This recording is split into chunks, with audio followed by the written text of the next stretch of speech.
welcome to Your In Depth, where we break down and dive into our favorite fictional universes.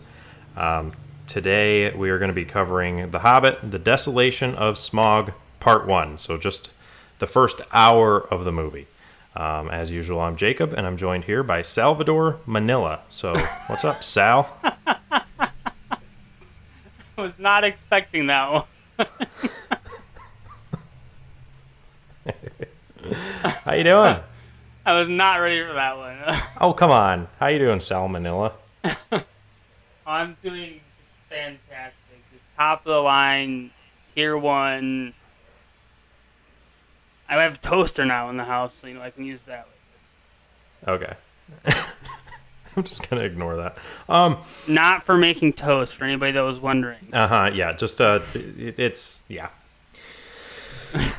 Anyway, yeah, so last time we ended the first movie, and by the way, so usually we would put in like, whatever topic we are covering, we would do a news update for any new recent news that had occurred, and been kind of going around lately that pertain to this topic. But I mean, personally, I haven't heard anything, and I mean, unless I just kind of assumed wrong. Evan, have you?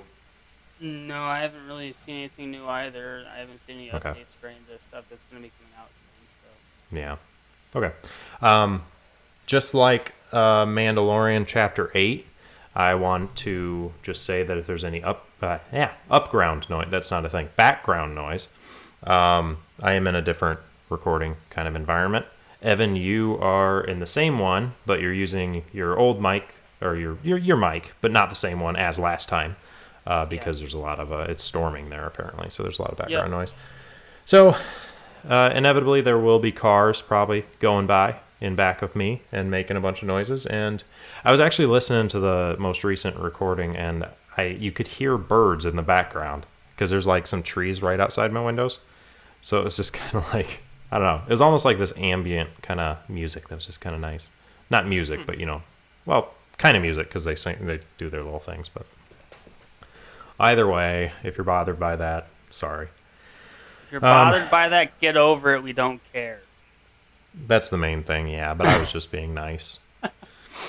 Anyway, so diving right in then, since we don't have any news regarding The Hobbit or Lord of the Rings.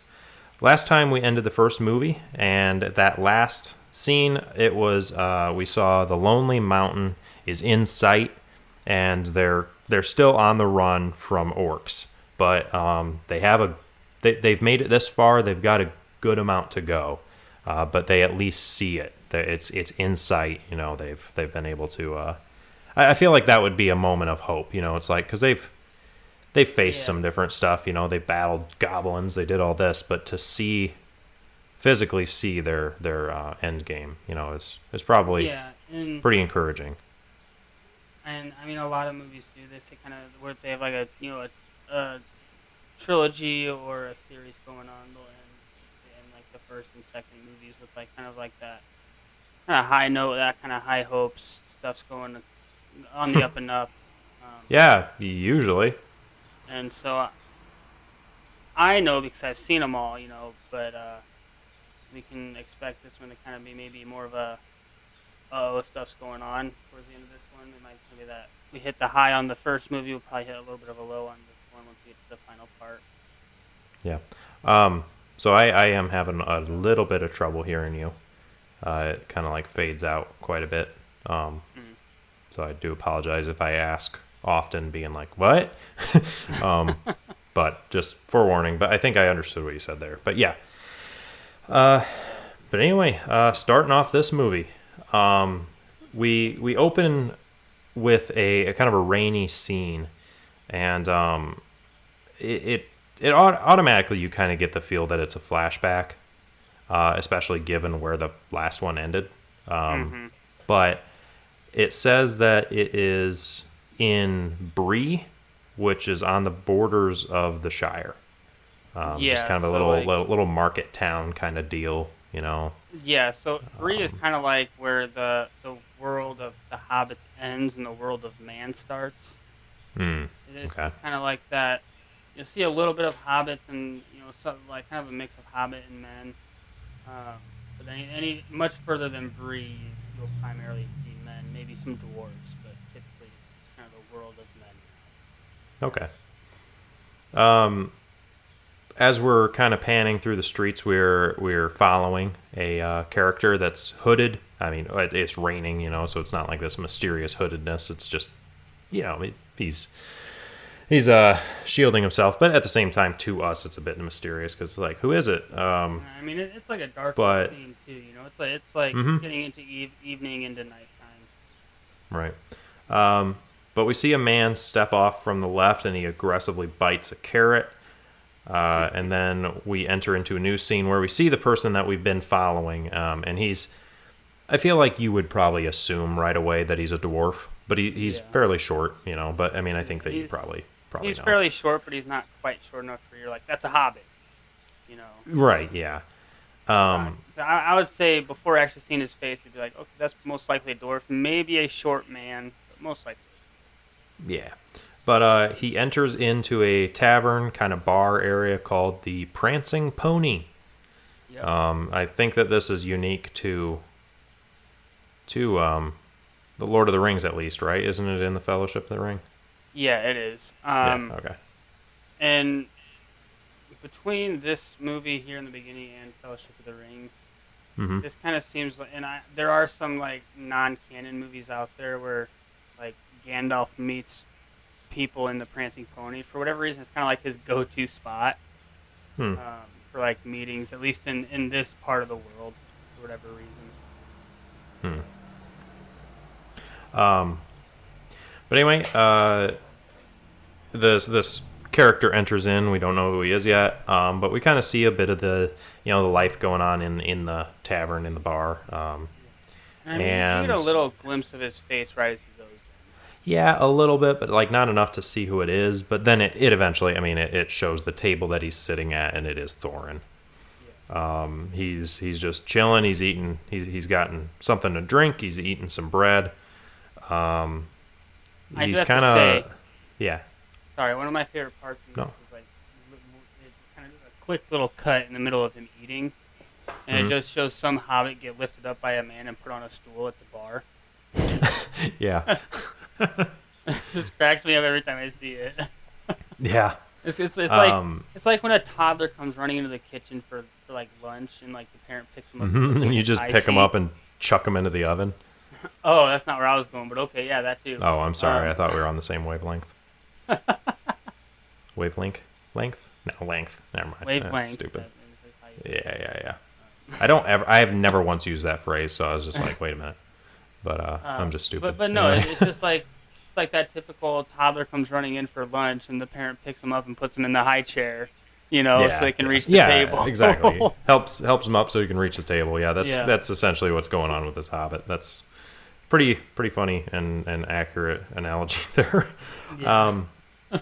But Thorin looks around and he notices some of the faces are just like staring him down. They're just like and they look pretty angry. they're very like menacing, and you can kind of get the feeling that they're up to no good. They're kind of like those unsavory characters, Yeah. And he obviously And, instantly gets to like an off feeling about Yeah, I mean, it really does make you feel a little uncomfortable.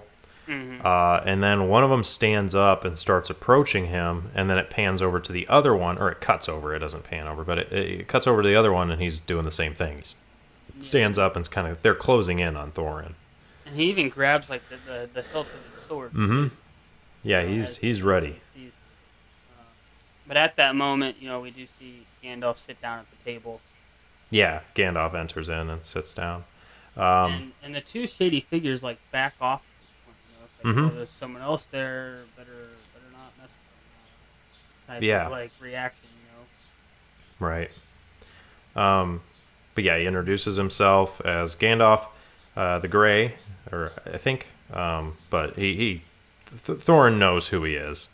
Yeah. And Gandalf kind of plays it off as like, this is a chance meeting. Like, he didn't expect to find Thorin here.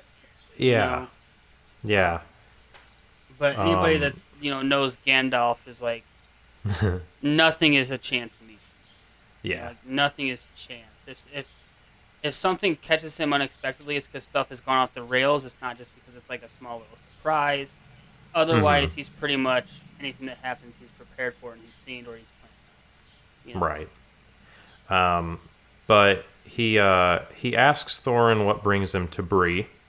Says that he was seeking his father close by because, as we learned in the first one, he's his father Thrain, right? It's Thrain. Is his dad? Roar. Thror is his Roar. father, and Thrain was his grandfather. Yep. Thrain was. Okay. Okay. Yep. You might have to correct me later on because I may have written that down wrong later. But but Thrain was the one that got beheaded by Azog. Right. Yeah, as I we remember saw in that now. Flashback to the Battle of Moria. Right. But he's seeking out his father, Thror, in a nearby area, I take it, but he couldn't find him. So he was looking in if I'm not mistaken, it's the wildlands of Dunlin, which is it's like, just think of like out in the country where you've got like spots of timber and some open fields, and then it kind of goes into like some swampy area as well. It's just kind of like it's the wilds, like no one lives there. Yeah, it's kind of wild terrain. Yeah. But anyway, he kind of accuses Gandalf of thinking that his father's dead because he kind of like how Gandalf responds to that's kind of like, well, yeah, if he's still around, kind of thing, Yeah. And I mean, Gandalf even says though, like he doesn't full out say like, yeah, I think your father's dead. It's like, well, I was not at the battle, I don't know exactly what happened. I've only heard the stories, essentially. Right. Yeah. But we do get a flashback of that battle, which was the battle. Did you say Moria? Yeah, the Battle of Moria. Okay. And in it, we see obviously Thrain got his head chopped off, by Azog the Defiler, or the Pale Orc. And Thorin, enraged, runs to fight Azog, but Thror, his father, stops him and basically says, Azog means to kill us all. Don't let him take you too, essentially. Like I will not let you die by him. But then he disappeared. He kind of went off someplace else to battle, but then essentially they never saw him. Here, right? Mm-hmm. Is so Thror, is like, you're not gonna go fight him. Like, I will not let him kill you. He already killed my father. He's not taking my son as well. Right. And essentially, it's like Thror's like, I will take care of this. I will go avenge my father, your grandfather. You stay here. You don't because obviously like Azog is a pretty like powerful, skilled fighter. He's not gonna just let his son go and fight this. Honestly, a pretty great warrior. Even in the sense of like men and dwarves and whatnot. It's more like, I'll take care of it. You stay here, and then the last Thorin sees of him, is he runs off to go fight Azog, and then they never found his body. They don't know if he was killed. Right, and he even said he searched the bodies of the battle and like afterwards. And as we saw, as like this scene ends, there is a lot of them, but he did not find his father. Well, it's even referring back to the last film. When Balin is telling the tale, they won the battle, but there is so many dead. Like, no one even wanted to celebrate their victory. Right. Yeah. And for dwarves especially, that can just tell you in itself how many are dead, because dwarves are all about, after battle, singing songs and telling tales of their victories, of the great deeds done in battle, and all that kind of stuff. But the fact that they don't even want to do that can just tell you how much loss of life there was. Yeah. Hey, quick pause. I'm getting a phone call. I'm sorry. Anyway, sorry. Where were we?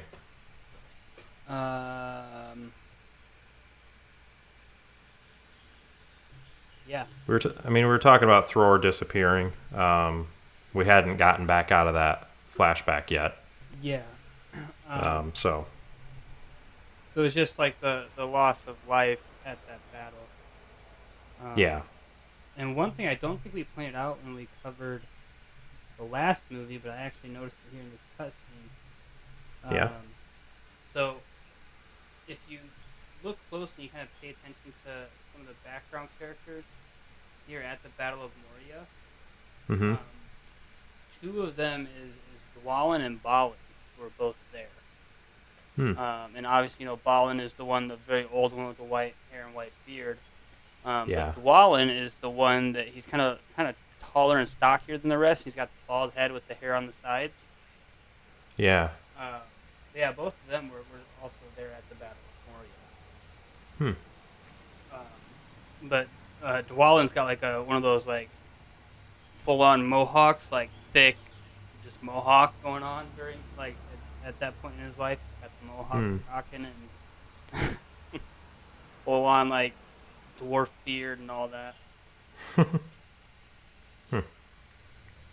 But anyway, so because he couldn't find a body amongst the many that were there, he's convinced that his father's still alive.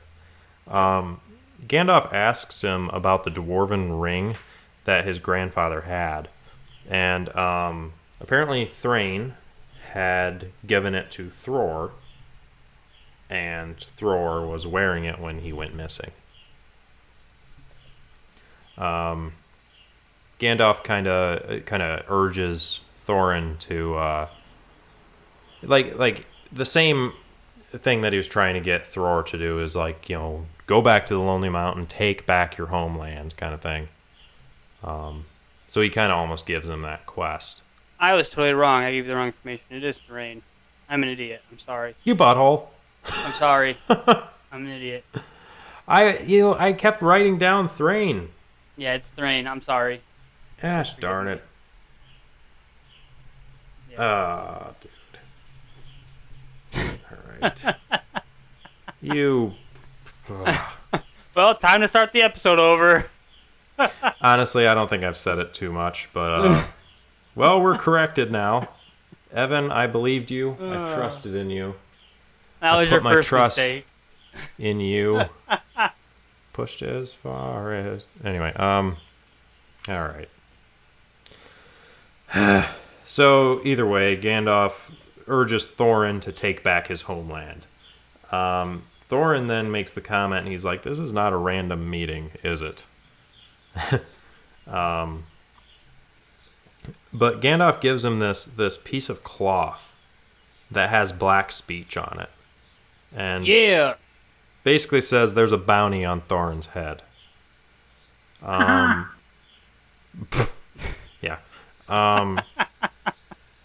Go ahead and make your note to cut that out. I know. I guess I'll jot that down. Yeah, sure. Anyway, Anyways, yeah. So Gandalf lays out the cloth, and it's black speech or from the land of Mordor, and it's essentially a bounty for Thorin. Right. And so, Gandalf basically tells Thorin that he's being hunted, and then urges him again. Yeah, but really quick, I like how you correct me on the last time I'm going to be referring to Thrain this episode.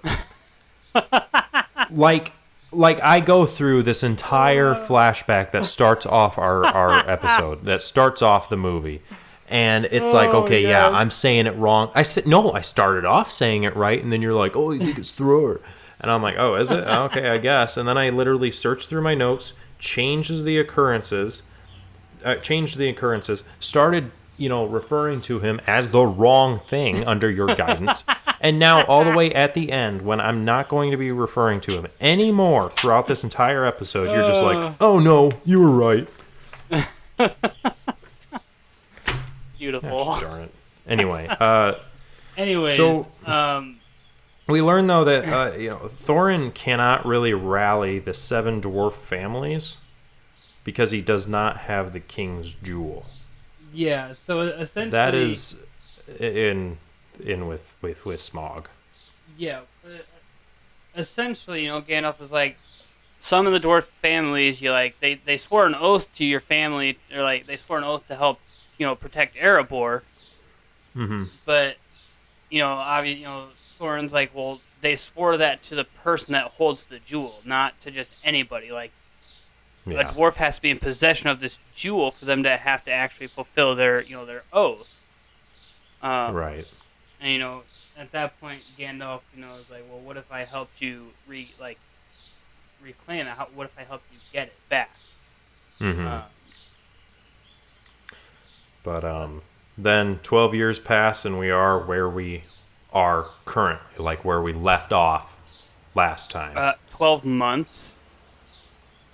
12 months? Yes. Oh, I wrote down the wrong thing there. Sorry. Yeah, that makes a lot more sense. I can promise you 100% it is 12 months. I'm not mistaken this time. No, 100%. No, I know. And I read that because that's what my notes say. But thinking about it, if I were to just recap, obviously, well, I guess I probably wouldn't have remembered that detail. But yeah, no, 12 months. I don't know 12 why months years. Sounds more correct than 12 years. Yeah, no, unless... You know what? I'm not trusting you, but it sounds right. So I'm going with it because of that, not because you told me. Either way. Bilbo is on the lookout, and he sees Azog and some orcs running. Then he sees a giant, like just a giant bear. He comes back. He comes back and... What'd you say? I said, oh yeah, man. Yeah. He comes back and he kind of reports to them. And he says that the orcs are close, but there's another problem. There's something else out there.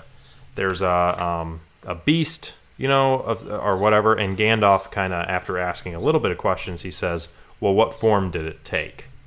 So he knows what it is. My thing with that scene, though, is like, before he can even like tell them like there's something else out there, they're like, "Oh, you were caught." No, they picked up our scent. No, like they won't let him finish like his report. Yeah, they're like assuming the worst case, and like, "Oh, what happened?" But they're not letting him finish. Yeah, but he says it was a bear, but much bigger. Gandalf makes the comment that there's a house nearby that they may take refuge in. They ask if the owner is friend or foe, and Gandalf says, neither. He will either help us, or he'll kill us. Yeah. I just like, too, as well, like, this whole, like, scene right here is kind of funny to me. Just because, like, Gandalf knew it was there in the first place, and didn't say anything until he's, like, confronted about it. Yeah. Like, he knew it was there. He's heard of this creature before. Right. But he's certainly not too... Yeah, sorry, go ahead. No, I interrupted you, but he's not really too eager to go there, Yeah. It was just like, okay, it's kind of our only option now. Yeah, but it's just like, he knew it was there. He knows where they're at roughly. Like, he knows they're close to this creature's home or its lair or whatever. But it's or at not least until, a home. I mean, it's not until, like, Bilbo mentions it that he forks up some information. They kind of have to, like, prod him with some questions before they get the full, like, lowdown on it, Right. But they have no choice, so they go for it. The orcs are chasing the dwarves, and that big old bear is chasing all of them. Like, pretty much. It's and they see the house and they're approaching it, and out of nowhere, as they're running, Bomber just starts running way faster than all of them. He just starts booking it. And for anybody that's throwing a blank on who Bomber is, that's the really fat one that we've been. Yeah. Like, that's one of the few that I've actually been referring to by name because he's just a really fat one. Yeah. But yeah, he's hauling. Like, yeah. It's just like a hilarious thing. Like, all these other dwarves are running. You have like Thorin and like Dwalin, who are like the fighters. They'd be in good shape. They've got a lot of endurance, And he's just running past all of them. Yeah. And I do like to, at this point, like once they reach the house, Bomber like runs full tilt into the door and just falls on his butt. Yeah, he bounces back. Like he tries to break through and just doesn't. Well, and I two, also like how they're all pushing on it, trying to open it, and finally one of them just like reaches up and like pushes the latch, and it yeah, opens. I was just about to mention that too. Like they're all shoving on it, and Thorin just like bloop, we're good. Like, come on, you Yeah, idiots! Like, pay attention. yeah. Um, Uh, but we do get but a pretty solid look at it though. Like right hmm before they actually get inside, we can see like it's a giant bear. Like think of a black yeah, bear and like double its size. You yeah, know. yeah. But they kind of like I think they ask, they're like, "What was that thing?" or something like that, and Gandalf says their host. Yeah. Like he's like, "Oh, we're in that one's home." Mm-hmm. Um, He does say too. We actually get a name for it as well. He says his name is Beorn. yeah, yeah, Beorn So just a little or something on Bjorn him. or whatever it is. After the events of the Hobbit, the trilogy, Mm-hmm. because the only way you would know about this is if you like read some of the books and whatnot. Beorn does reproduce and basically create a clan of huntsmen called the Hmm. Beornings. Um, I don't think they have the ability to, or they're not like bears, but he does Hmm. expand. I know He's a I know I character jumped that ahead a comes little back. bit in terms of like who Beorn is. Yeah, but we're getting to it soon enough. Yeah. So, I mean, Gandalf even says right here, sometimes he's a bear and sometimes he's a big, strong man. Um, right, just the way you said that sounded like you were interested in it. But oh, regardless, that's how it was he's supposed to not sound. he's not fond of dwarves. Yeah. They stay the night though, and it cuts to the bear wandering around, and the orcs are keeping their distance. One of the orcs comes up to Azog and says that the master has summoned him to Dol Guldur. And it cuts back to the dwarves. They're sleeping, but like usual, Just for Bilbo's not. just for specifications, or I guess Yes. clarifications, Dol Guldur is the ruin, those ruins that we saw in the last film that Radagast was at, and all Right, that. with, That's Dol Guldur. Just to clarify for anybody that might be Yeah. forgetting what it is. Yeah, yeah. But anyway, yeah, Bilbo's not asleep. He's sitting there and he's fascinated with the ring. He's looking at it. And as he is, there's that black speech, kind of like just that whispering, kind of going on. And so Um, actually, Yeah. this is one cool thing. And it kind of jumps forward to like the Fellowship of the Ring.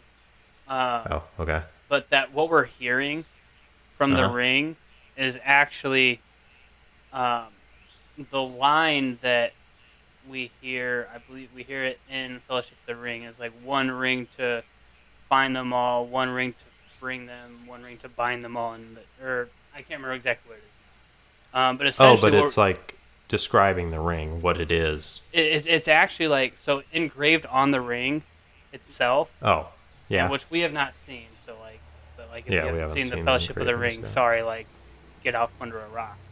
Um, but on the ring, at certain times, you see engravings on it, and those engravings translate to what we're hearing coming from the ring, which translates to the whole like one ring to find them all, one Gotcha. bring them, one ring to rule them all. Hmm. And that's actually Um, what we're hearing as like kind of whisper as it's whispering to Bilbo. But he's fascinated with it. It's speaking to him. It's saying, it's doing that, like the whispering. And Yeah. that whispering prolongs until it cuts into the next scene where we see the orcs approaching Dol Guldur, the ruins and stuff. So they approach that, and we see Azog approach a ledge. And this shadowy mass approaches him and speaks in the same, I think, he speaks in black speech, correct? Yeah, that's still black speech. Yeah, I figured. Obviously with it being like just a huge shadowy mass, it's kind of like it's not just like someone sitting there speaking it. It's kind of like mysterious and kind of Yeah. honestly kind of a little creepy, honestly. Oh yeah, it's just this black cloud essentially. And I like just have to this say, kind of mist. Yeah. I just have to say, because in this scene we hear Azog say it, the way he says Oakenshield I really like it for some reason because it says Oakenscale. Huh. And that's the black speech for Oakenshield. For whatever reason, like whenever he says that in the film, I always thought it was really cool the way it sounded. But, I see. Yeah. I don't know. It's just kind of like, yeah. But anyway, so he aside from his man crush, let's get back to the film. Oh yeah, but the black kind of mass, the whatever you want to call it, the shadowy thing. Yeah, just for easy reference, the necromancer. Yeah, the if you haven't put two and two together yet, sorry, not sorry. Yeah. Just for easier, clarification, it is the necromancer. Yeah. Where is it? Oh, so anyway, he says the necromancer says that a war is coming. Azog then screams for Bolg, who is an orc that appears and is basically half cast in iron. Yeah. Obviously, he's seen some battle and has iron integrated into him. Yeah, and so Bolg and Azog both are both Gundabad orcs, and I know I mentioned that during one of the parts of the last movie. And like Gundabad orcs are essentially like, as we can see in this scene, they're a lot bigger, a lot broader, a lot stronger than your typical orcs. Mm-hmm. And there's not as many of them left as there used to be because of a war that happened long ago. A lot of them got wiped out.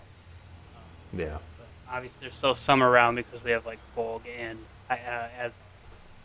Yeah. And I will point out real quick. Sorry. Mm-hmm.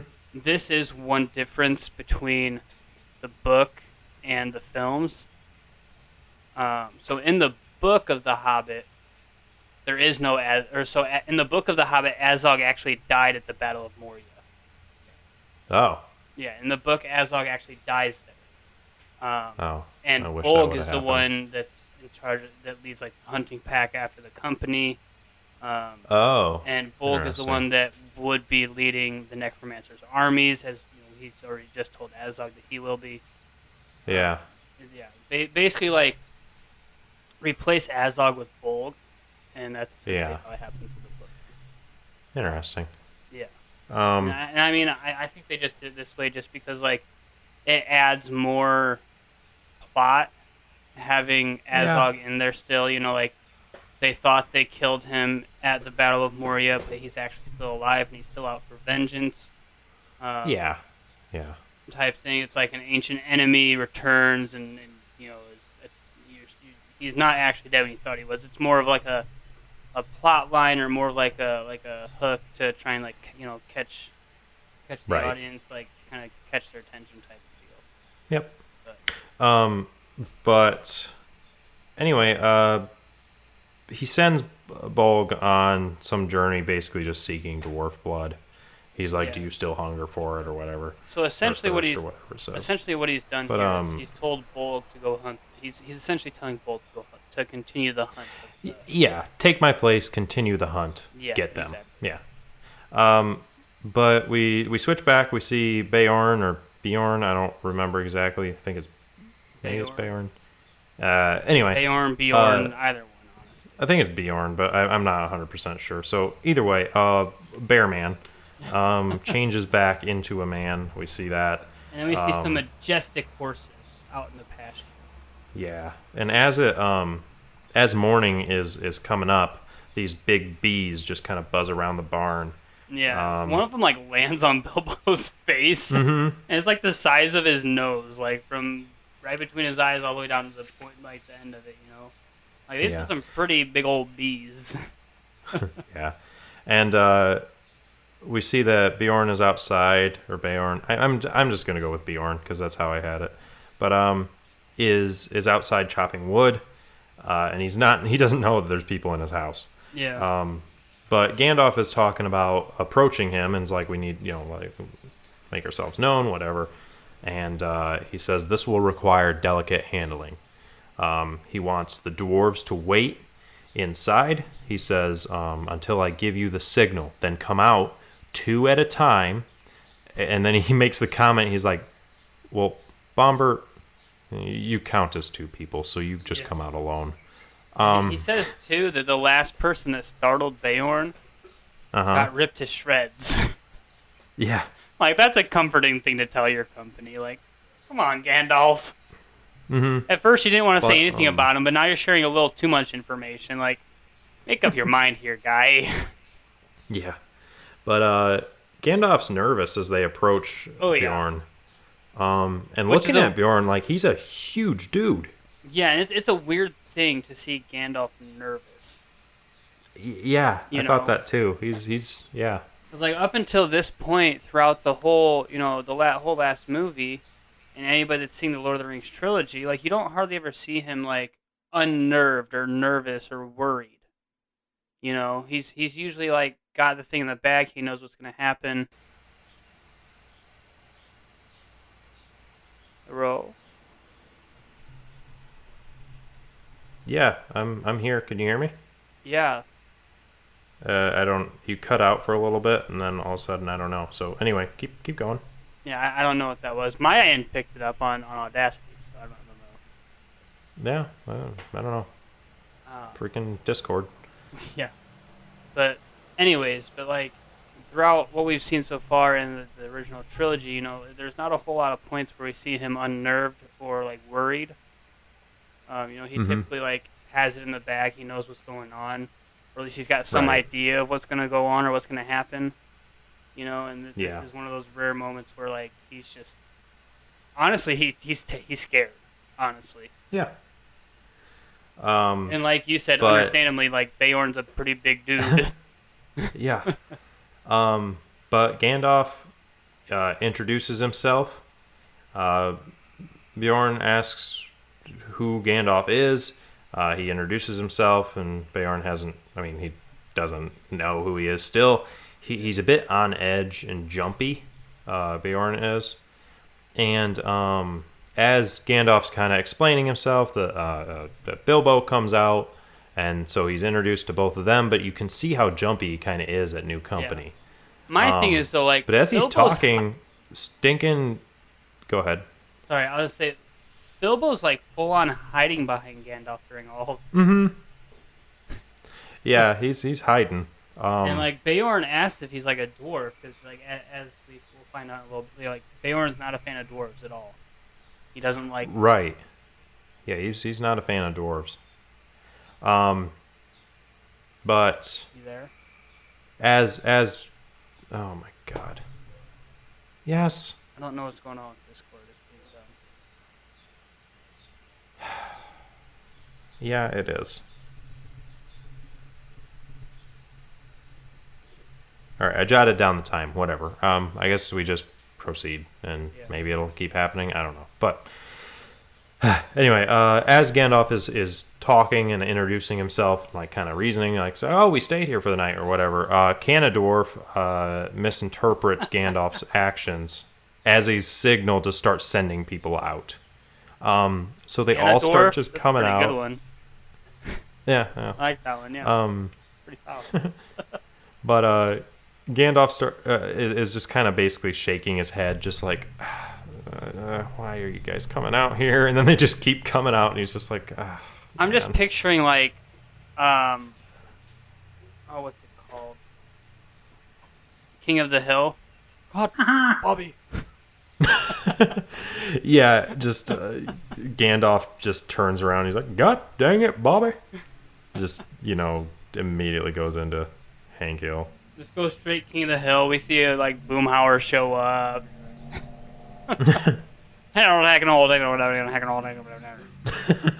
Yeah. But anyway, as they're all kind of just stumbling out, he's a little on edge, still a little like jumpy. But lastly, Thorin comes out, and it's almost Beorn recognizes him. Yeah.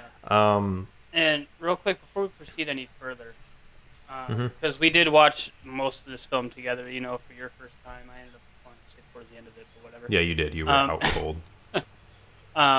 But this is one scene right here that is spot on from the books. Hmm. And I made the comment to you too while we were watching it.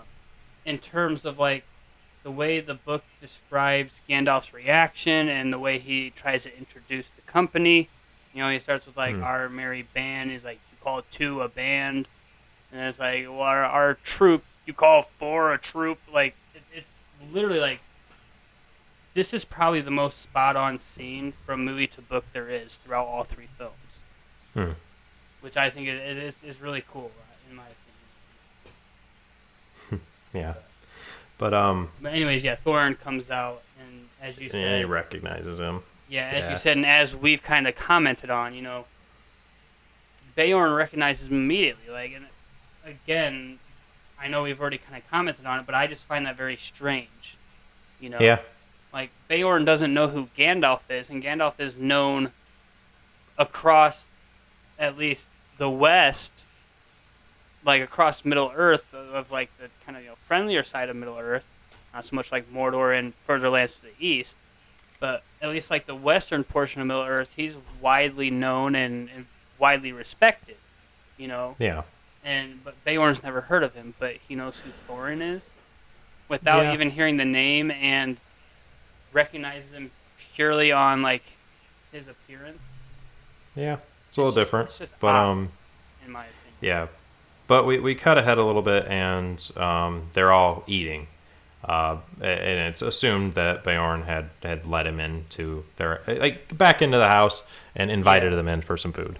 And Beorn kind of gives. Say, yeah. Sorry, I would say, like, because as we both already said, and what it'll be said here in a minute or so, you know, Beorn's not a fan of dwarves. He does not like dwarves at all. But he still has like the manners, you know, to like still invite them in and like feed them. Yeah.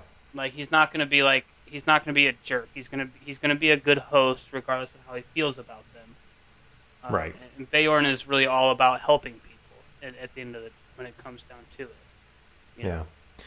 But now when he's in his bear form, he's just gonna tear him limb from limb. Well, yeah. But he gives a bit of background to himself. Yeah. And essentially, the Azog and the Orcs enslaved his kind. They killed his family, but then tortured them for sport. He is a what is it? A skin changer? Yeah. So he can take on many forms. But they tortured them for sport. So on that, I'm not actually sure how many forms he can take. I'm gonna be honest with you. I'm not sure. Oh, okay. But I'm not sure if it's specifically only a bear or not. I honestly couldn't tell you. But he still changes between at least bear and man. And we do see at this point he's still got a shackle on one of his wrists from where he was. He does when because he yeah. And Bilbo even asks him like, "Well, how many are there?" And he's like, "At one point there were many." And Bilbo's like, and now? He's like, and now there is one. Yeah. You know, so as far as Beorn is concerned, yeah, the rest of his entire race is dead. Yeah. Because of Azog the Defiler. Right. So they talk about how they must go... Wait, hold on. Do I? Oh, yeah, okay. They must go through a forest that a darkness lies upon. It's like an enchanted forest kind of thing. They will take... There's a elven path, like from the wood elves, that goes through.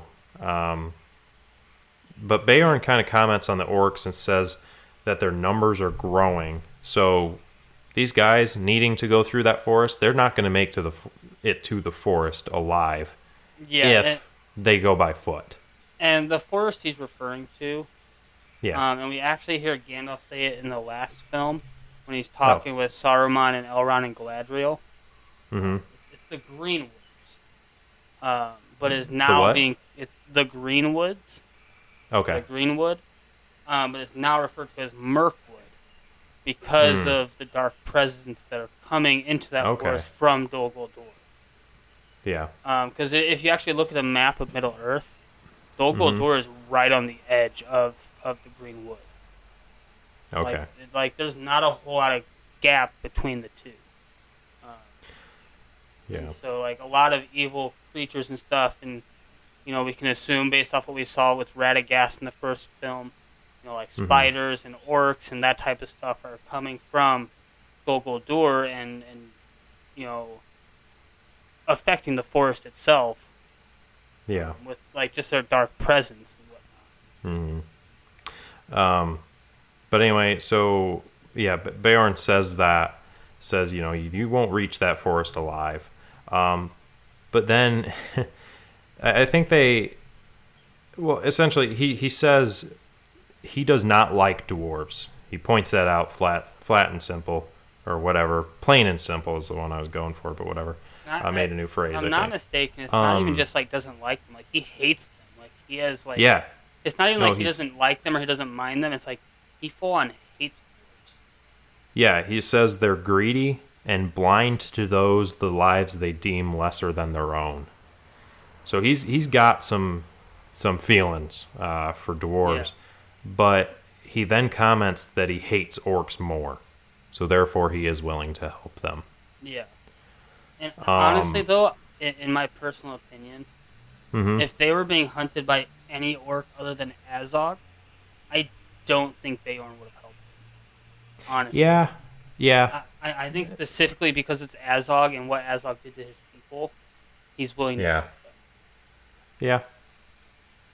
yeah. But he lets them take his ponies to ride to the forest, but he wants them to leave them outside of the forest, like set them Yeah. free as soon as you get to the edge of it. Yep.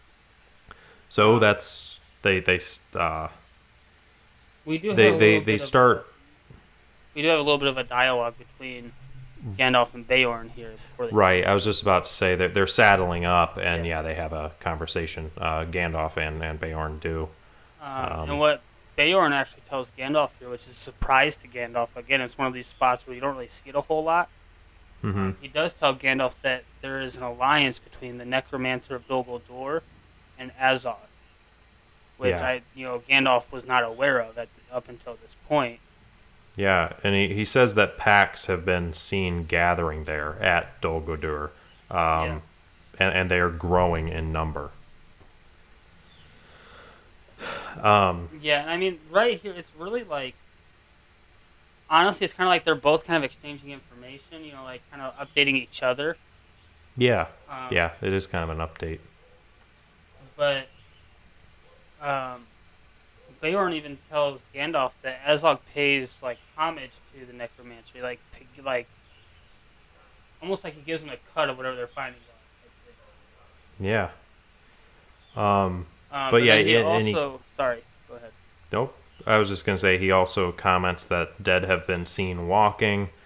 Um, And just specifically, the High Fells of Rudar. mm-hmm.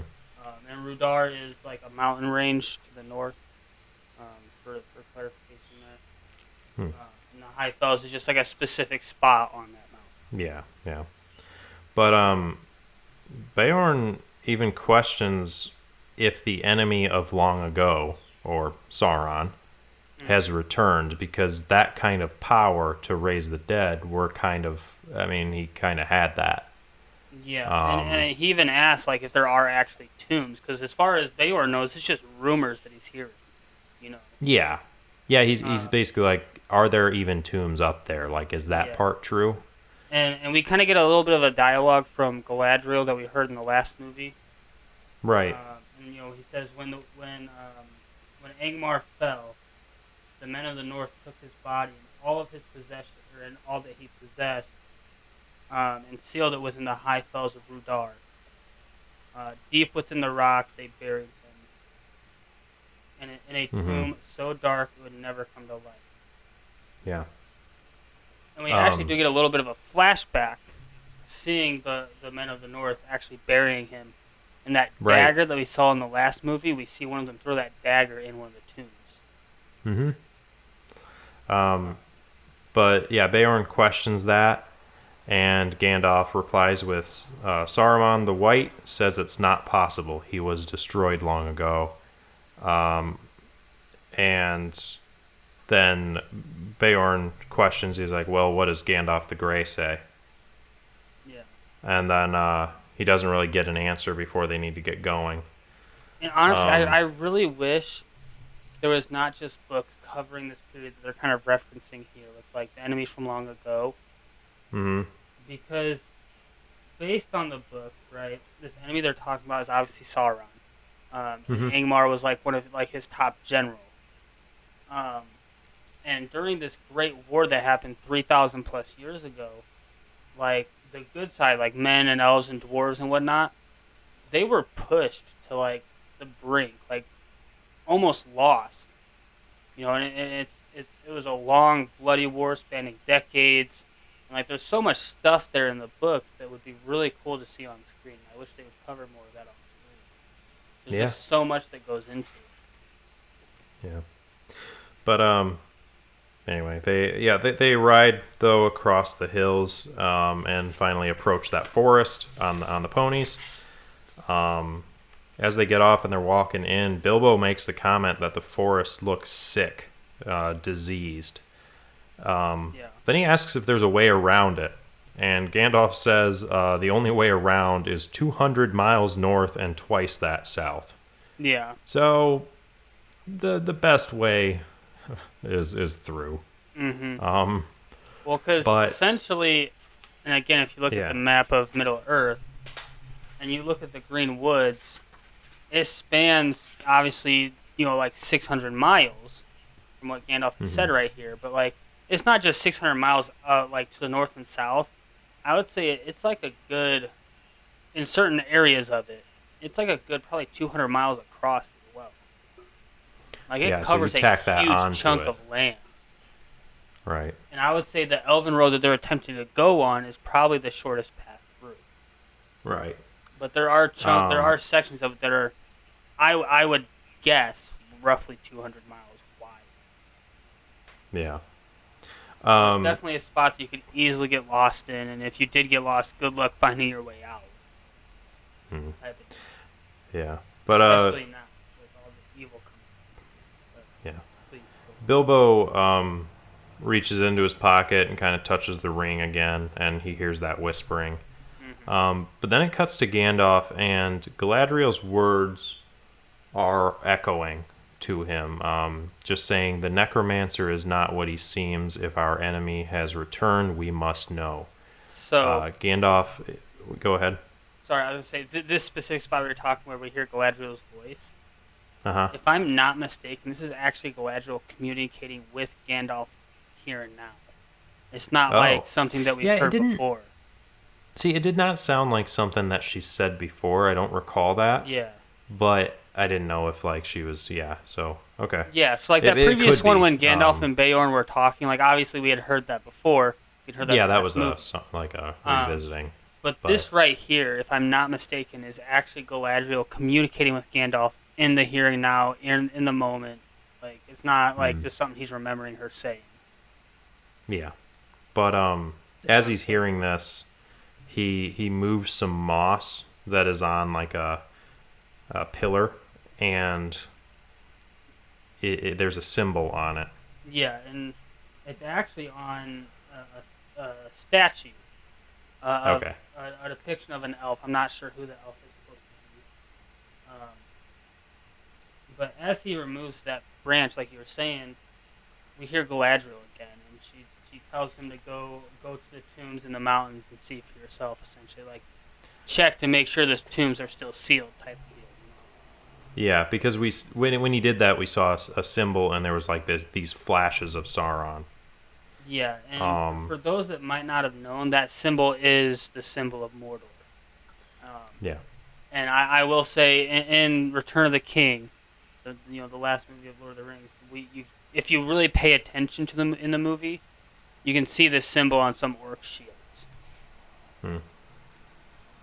Kind of like how like bannermen carry the banners of their kingdom or whatever into battle, Essentially, the orcs have that symbol on their shields. That's kind of their banners.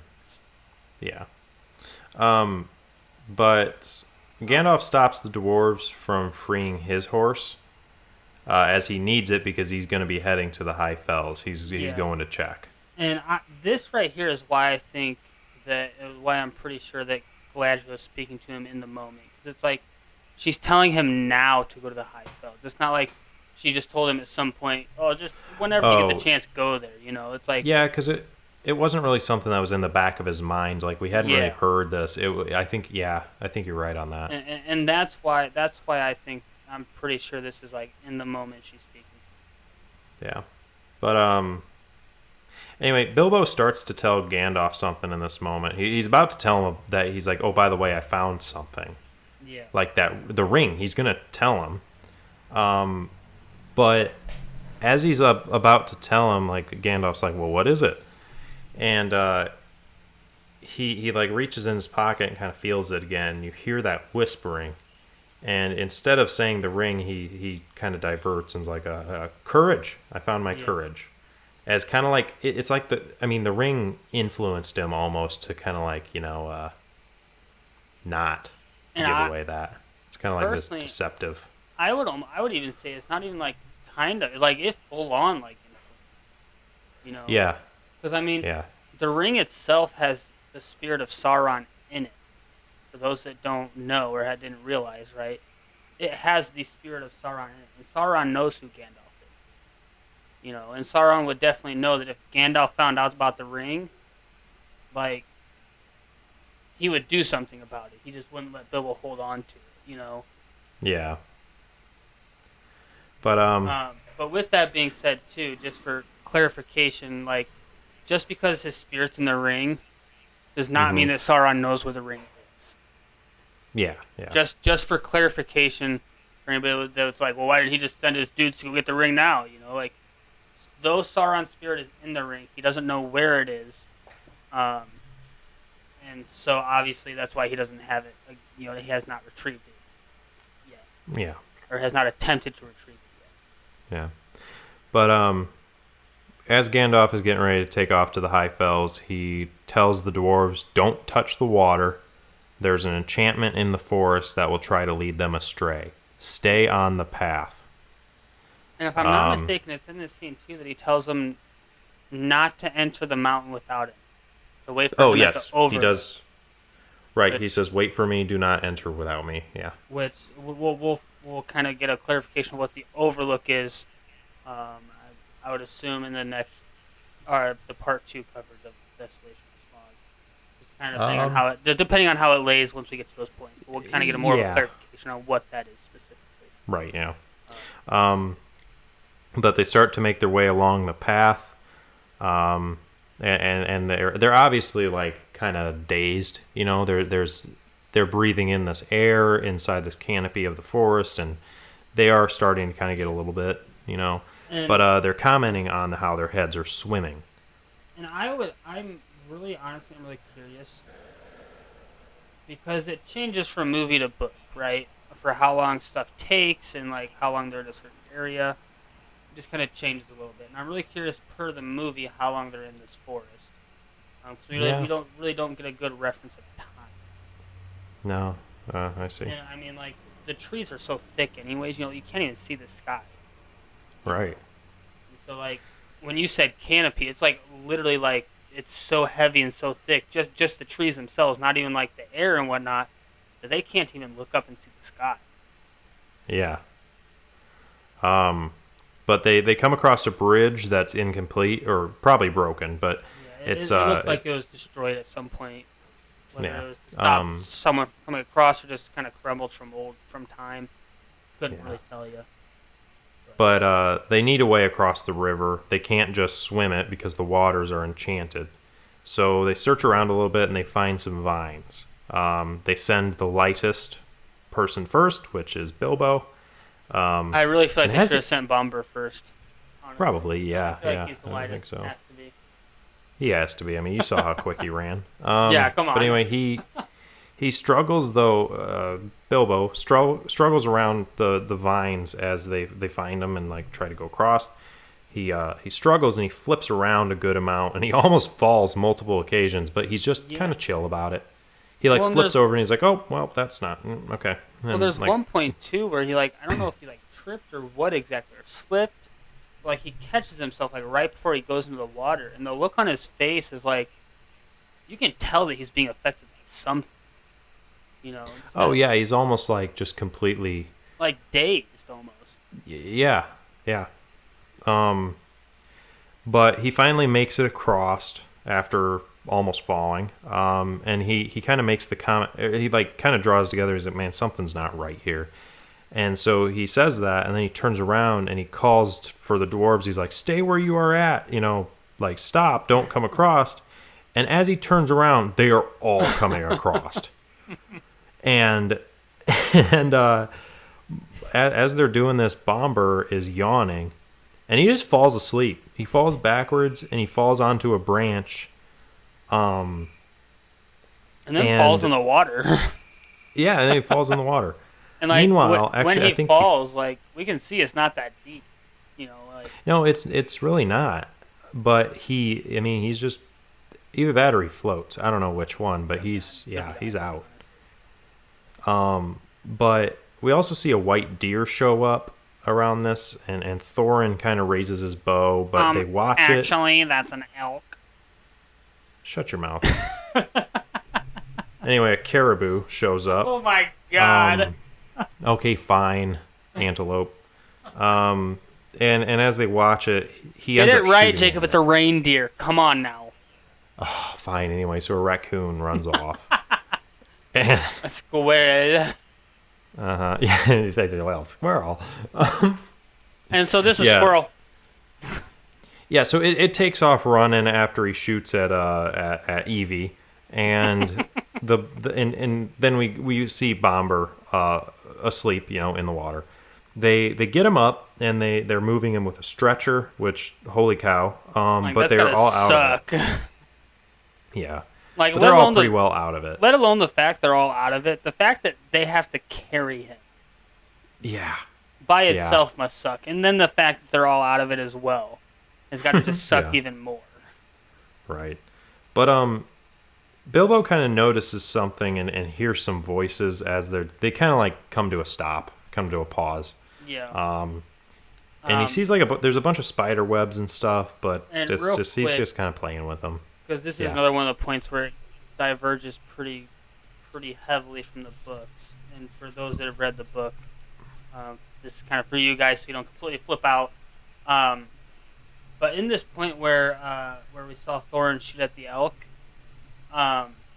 in the book, the company chases after the elk and attempts to and basically are trying to hunt it for like food, And then in the book as well, they see like elves off in the distance that looks like they're having a party, but once they get there, like I can't remember if it says like the elves run off or they kind of disappear like they were an illusion.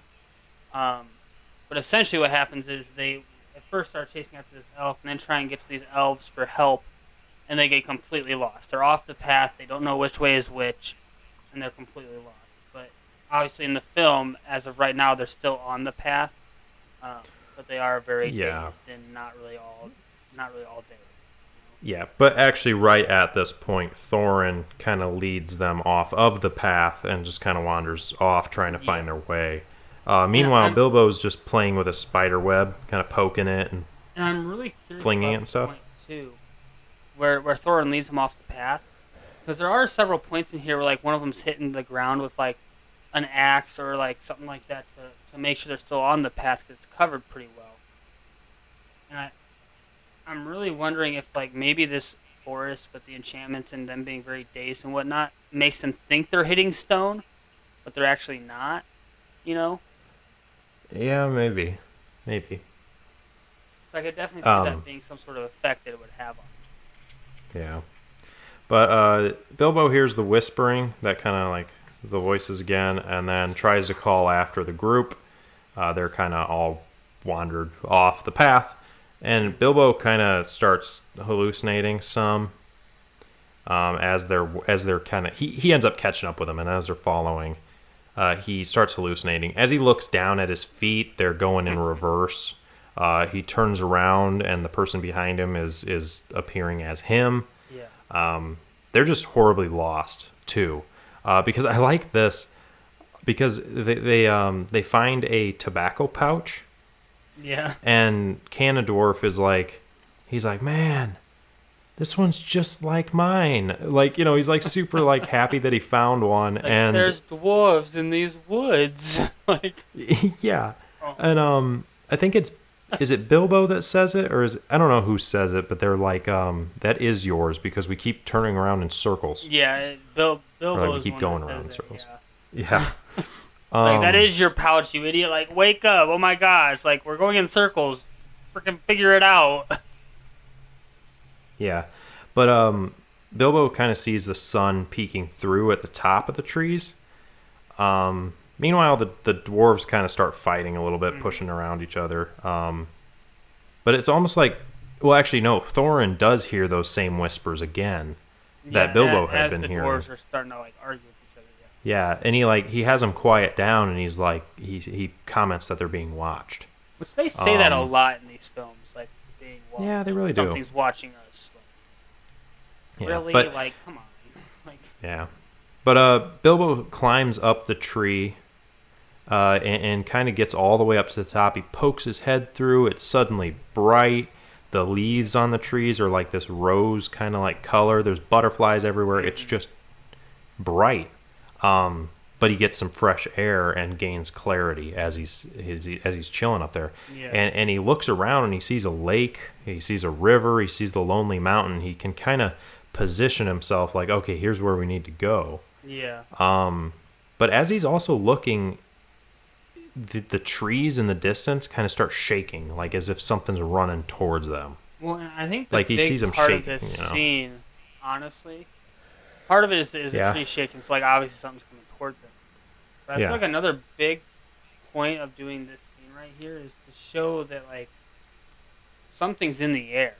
You know, like, Oh yeah, down at the forest floor. You know, something's in the air because, like, as you said, once he gets up above the canopy, like, he's good. Like, he's not feeling like all weird. He's not hallucinating. Like, he's solid.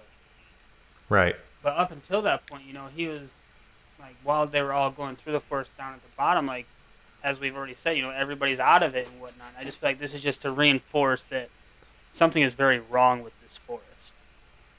Right. But he kind of comes back down. But he starts to trip. He falls, and he falls down some spider webs. And then he sees a giant spider. And then he gets attacked by Aragog. What? For those that don't know who Aragog is, that's the giant spider from Harry Potter. Oh my gosh. Yeah. Yeah. Anybody who's played Skyrim has the same experience, but Yeah. he gets attacked by it. The frostbite spiders, yeah. Mm-hmm. But he falls into a web, and then it spins him up in the web. Yeah. He wakes up a little bit later, and he is being dragged and then placed upside down in a web sack alongside everybody else. They're just storing away their food. But as the spider is over him and is trying to move him, he has his sword and he stabs it. Yeah, he kind of like comes to, like, wakes up and realizes where he is. Right. And after he does that, he pulls out the ring and goes into incognito mode. Goes into stealth mode. Yeah, but he can hear the spiders talking. Yeah. And As he it's does not that. just, like, 2 or 3 spiders. There's a lot of them. We're talking like several there's- dozen at least. Yeah, there's a lot of spiders. Which, But he sorry, hears but them if I was in talking- this position, I couldn't do it. I'd lose my mind. Oh, yeah. Couldn't do it. 100%. Oh my gosh, I would be going insane. Yeah. But he can hear them talking, and they're talking about feasting on the dwarves. So Bilbo takes a branch and chucks it kind of in the distance, and their attention gets to it, so they take off. Yeah, and Bomber actually like wakes up too and starts like trying to move and like kicking and whatnot. Mm-hmm. And a spider that was kind of trying to eat him he's going like, oh, so fat and juicy, like kind of, like he's wanting to eat him because he's so big. More Muy But nutrients. yeah, but Bilbo slices at the spider, cuts off a few of its legs, and then eventually stabs the spider in the head. And as he does that, it's screaming like, "It stings! It stings!" Ah, and then he just falls like down the trees and stuff. But Bilbo kind of like, he looks at his sword and he's like, "Huh, sting." Yeah, I like that name. And honestly, it kind of goes back to that whole thing where we saw back in Rivendell when Balin tells me like blades are named after their great deeds, you know. Yeah. And I mean, for Bilbo, this is a pretty great deed. Like, kill the giant spider. You know, Yeah. for a hobbit, that's a pretty big deal, honestly. Yeah. But it's just kind of fitting that he would name his sword after it. Yeah, of course. But he starts cutting down all the dwarves, and they kind of just fall down to the forest floor. Yeah. I will say he is smart enough not to just cut them completely, like cut all the strands that are holding them in place. Like, he at least leaves one, so they're not just like full on falling. You know, they kind of just like kind of like float down type of feel, I would assume. Mm-hmm. Yeah. At least he's got enough smarts for that. Right. But once they get to the bottom, they're kind of wiggling their ways free. Then Bilbo falls, but he drops the ring. He starts searching around for it pretty frantically as spiders are approaching everyone else. And then Bilbo goes full Vietnam. Yeah. Baby killer and all that.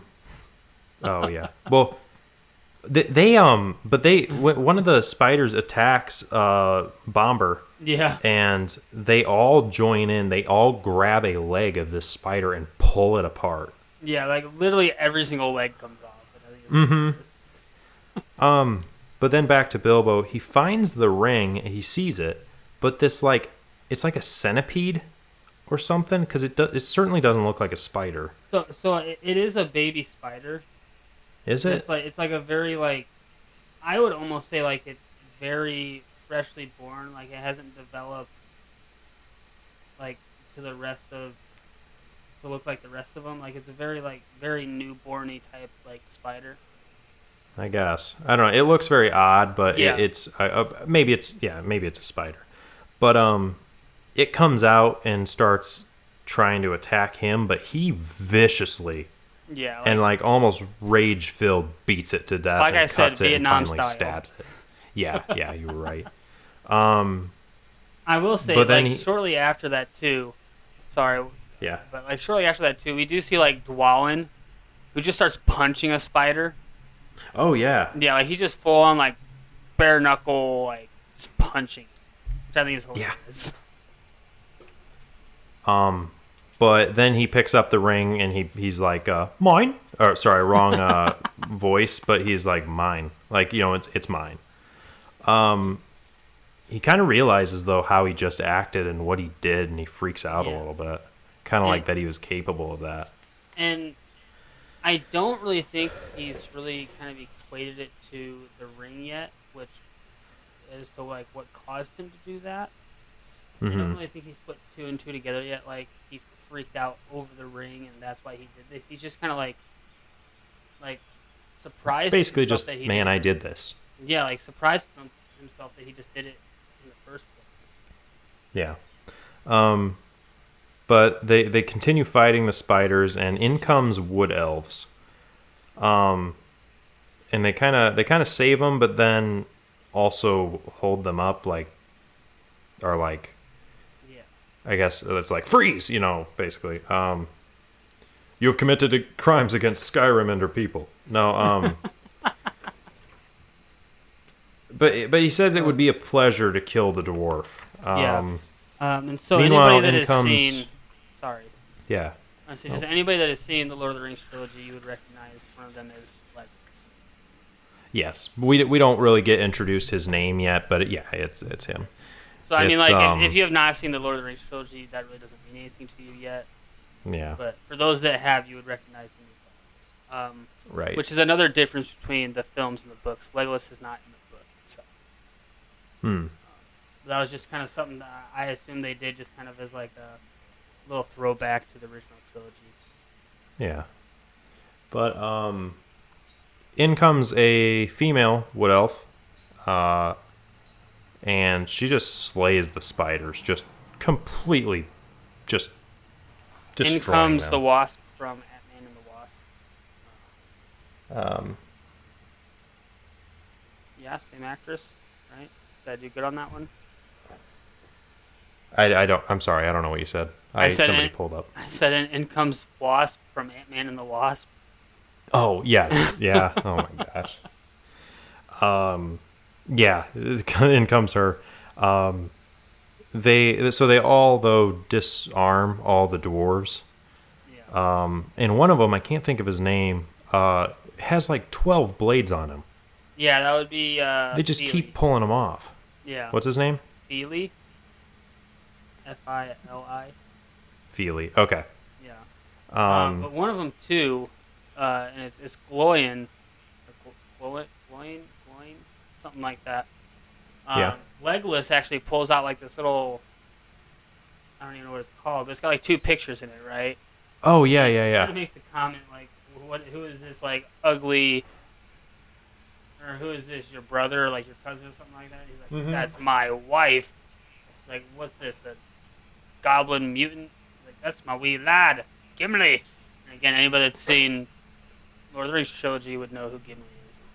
But Yeah. I just think it's a funny, like, it's like a funny throwback to like some of the Uh-huh. characters from the original trilogy. Yeah. But he asks Thorin where he got the blade that he has, and he says it was given to him. And they said basically Legolas is like liar. Yeah, and so Like Legolas there's no does way. say that that blade was forged by his kin, and Elrond Yeah. said this something very similar.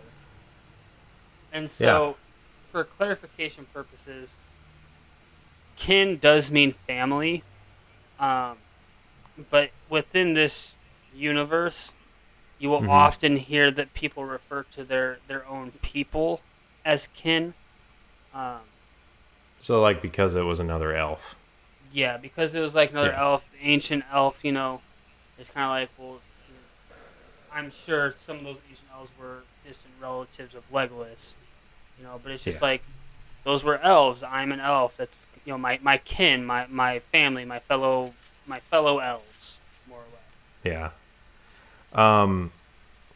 But then they are escorted into the wood elf's home. Bilbo is following along, still invisible, and kind of sneaking around. They get locked up into cages. As they're doing this, another blade is found on him. Mm-hmm. And actually, in my notes, I said they found another blade on the Jarl of Whiterun. But then Keeley kind of makes a comment to the female wood elf, and he's like, "Aren't you gonna search me? I could have anything down my trousers. Like, come on, dude, really?" But he makes that line, and then she replies though with "or nothing," like just completely kind of like, "Get a hold of yourself, dude." But then it jumps. If I'm not mistaken, it jumps to Thorin talking to the King Thranduil. Yes, So and actually, really quick though, the female wood elf, because Legolas Lego set addresses her. Her name I think is Tauriel. yeah, Yeah. Tauriel. Hmm. Yeah. But anyway, yes, and then it does go over towards it goes over to Thorin Yeah, talking and- to the king. So anybody that's paying attention would recognize King Thranduil as the same elf king that did not help the dwarves as they were fleeing Erebor. In the Right, opening he was scene also from the Hobbit. Unexpected he was also the blue-faced dude in Guardians of the Galaxy. Yeah. Yep. He played Ronan. But we do get to see too. The dwarves are kind of like trying to knock the doors down and whatnot. Yeah. And Balin even says like, "There's no way out. These are not orc dungeons. These are the halls of the woodland realm. Yeah. No, No one one leaves here. but by the king's consent." Right. But yeah, That's the when king. That's when it really goes to Thranduil and Thorin. Yes. Yep. But what was his name? Thranduil? Yeah. Yeah. He basically outlines that he outlines the dwarves' entire quest. Like he knows he's understanding what's going on. Yeah, and I mean honestly, I don't know if he actually knows the quest itself, but he's just kind of assuming this. I'm not sure if he actually knows or not. I couldn't tell you. Okay. Well, either way, he outlines exactly what they're trying to do. He's the elf from the beginning that turned his back on the dwarves for whatever reason, whether it justified or not because of dwarf greed or whatever, Yeah. he did. And he offers Thorin his help, saying he will let him go if Thorin returns what is his. Essentially, all those gems at the very beginning of the first Hobbit movie. Yeah. That was apparently denied. Like, it's like, oh, here you go, but then they kept them. Whatever. And so whatever those actually gems, happened. as Thranduil says, they're white gems of pure starlight. And so, like, whereas the dwarves, they go down and mine and all that kind of stuff, the elves look towards, like, the skies, and they look towards the stars and that type of stuff. In their belief, I guess, it's like stars are memories of, like, fallen brethren or fallen elves in battle and that type of stuff. That's kind of where they look for that. So, like, for elves, these white gems of pure starlight, it's like a sacred, like, heirloom. It's like it's very important to him. Yeah. Also, quick break, really quick. You're saying? Yeah, I was just saying, like, these gems that Thranduil wants are they're very, like, precious to him. They're very important to him. Yeah. And they're sitting there in Erebor with a fire-breathing dragon. Yeah.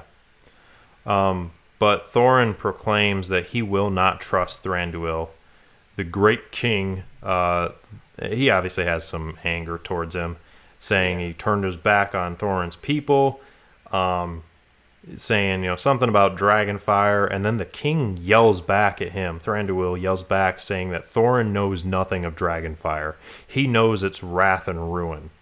And he kind of like, it takes some effort, but he releases a bit of magic that is upkeeping like the way he looks, and we see that his face is marred from and like burnt, basically. Like he's been scorched.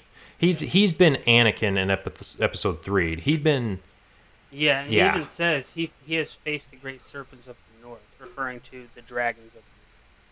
Yeah. So he knows what it's like. Yeah, and I would even say he knows more so than Thorin does. Because obviously, Thorin was there when Smaug attacked, but, like, that was one dragon. Yeah. Thranduil has fought him and his armies and whatnot, and allies have fought multiple dragons or drakes, whichever, whether they can fly or not, but fire-breathing creatures. Yeah. And he himself has been pretty severely wounded by it. Yeah. But Thranduil says, like, I warned your grandfather what his greed would summon, but he did not listen, and you were just like him. And then he basically says you will rot in this prison cell, or you have the choice to, or whatever.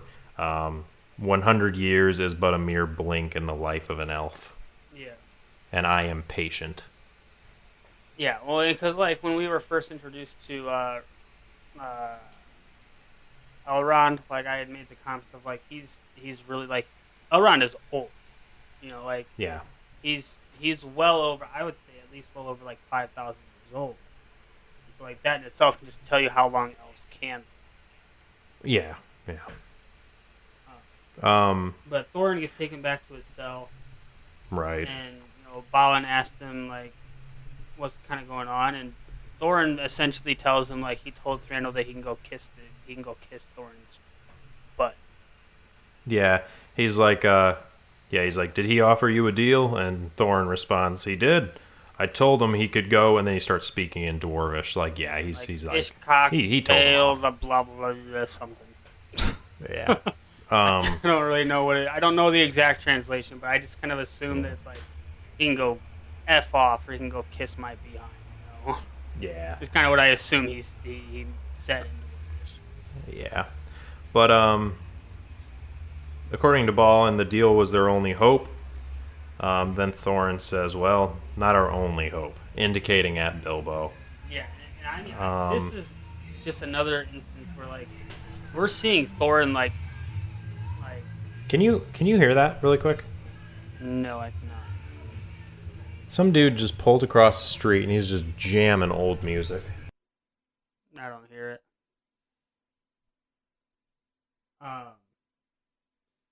But at this point, Thorin is essentially like all cards on the table. Like he's putting his trust 100% completely in Bilbo, which is a big change from what we saw at most of the last film.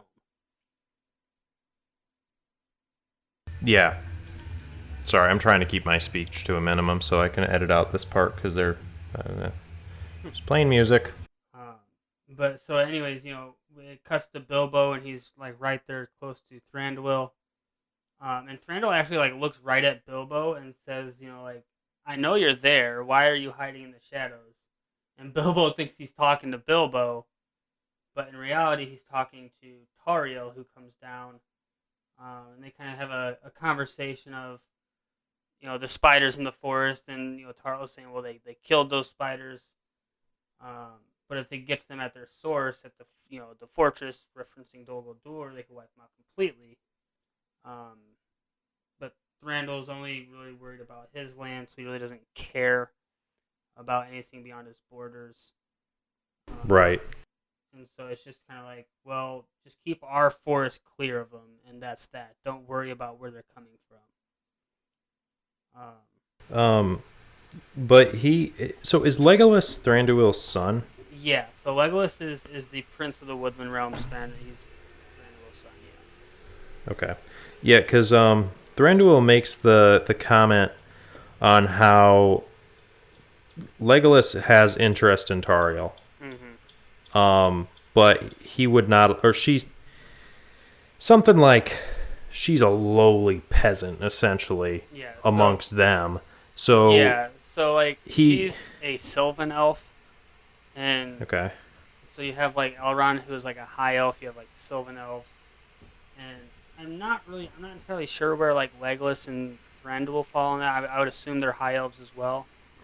But it's essentially more or less like you just said, like basically equated to like she's peasant and they're royalty.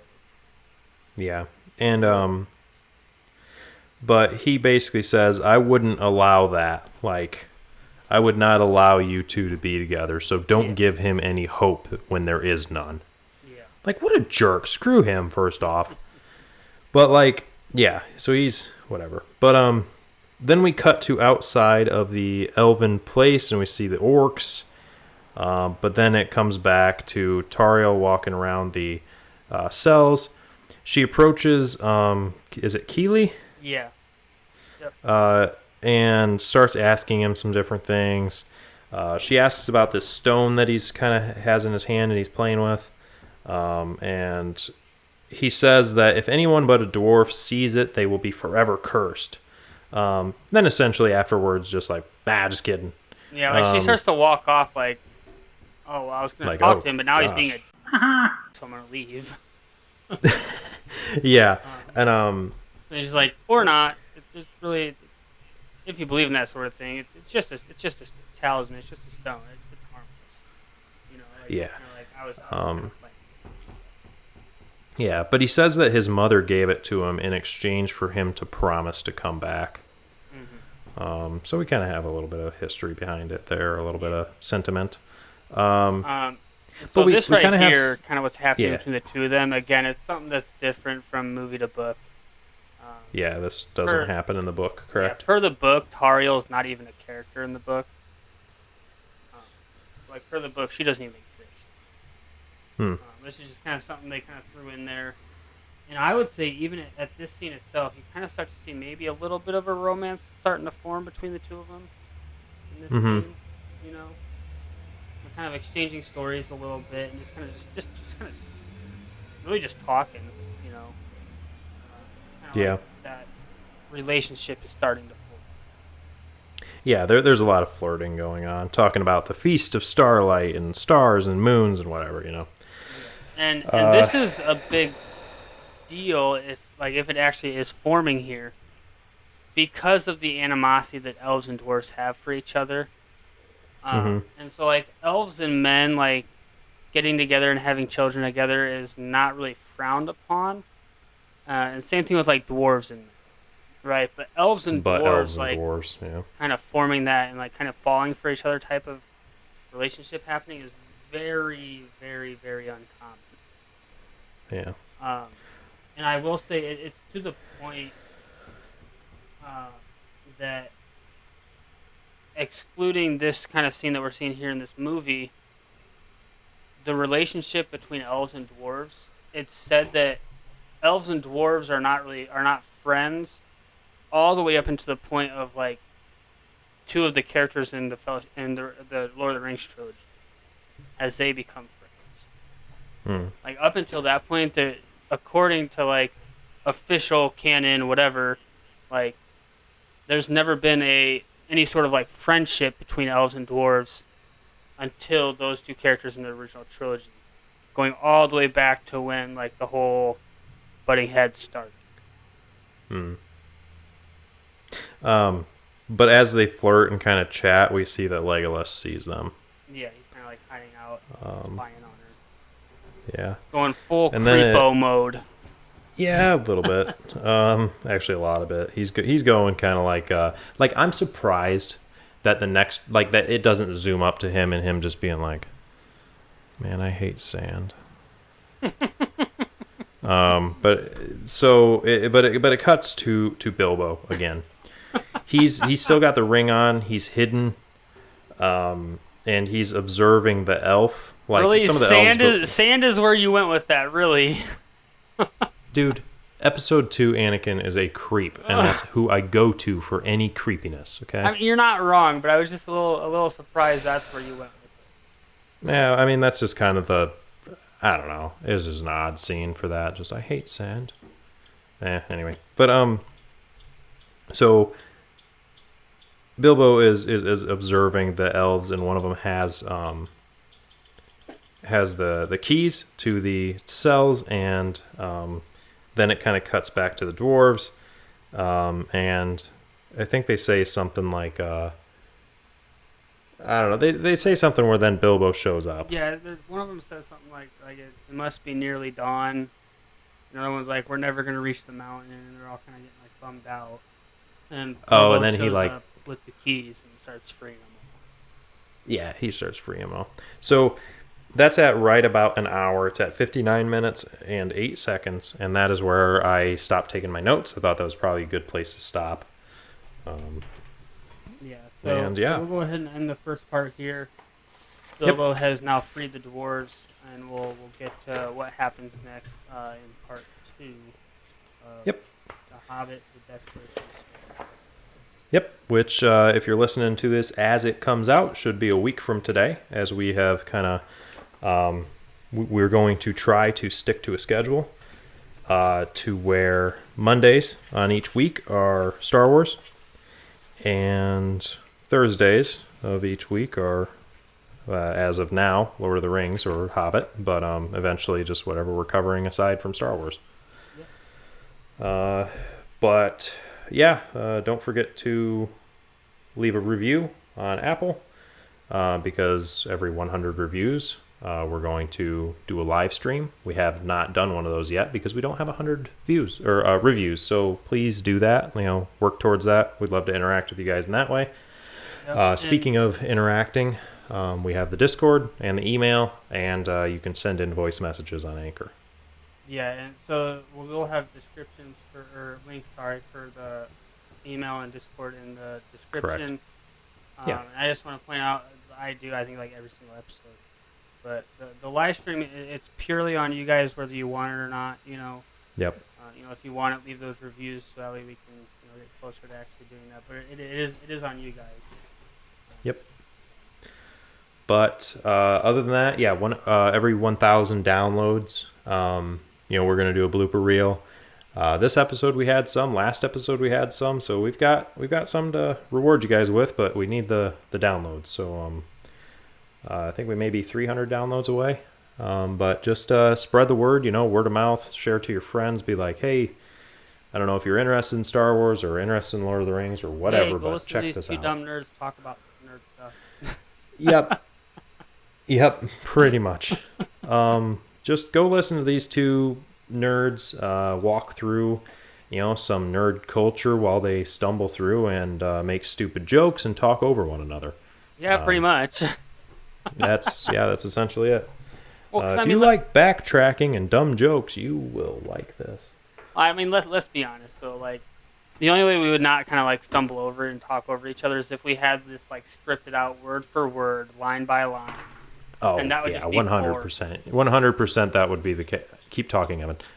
Would be the that case would be if boring. That would be that would suck. so boring, and no one would enjoy it. Words, sentences, paragraph, speech. But anyway, but yeah, so all that's on you guys, and just keep listening, and that the blooper reel will come. But other than that, you know how to get in touch with us. You know when we're going to upload, so you'll hear from us then. Yeah. So goodbye. Deuces.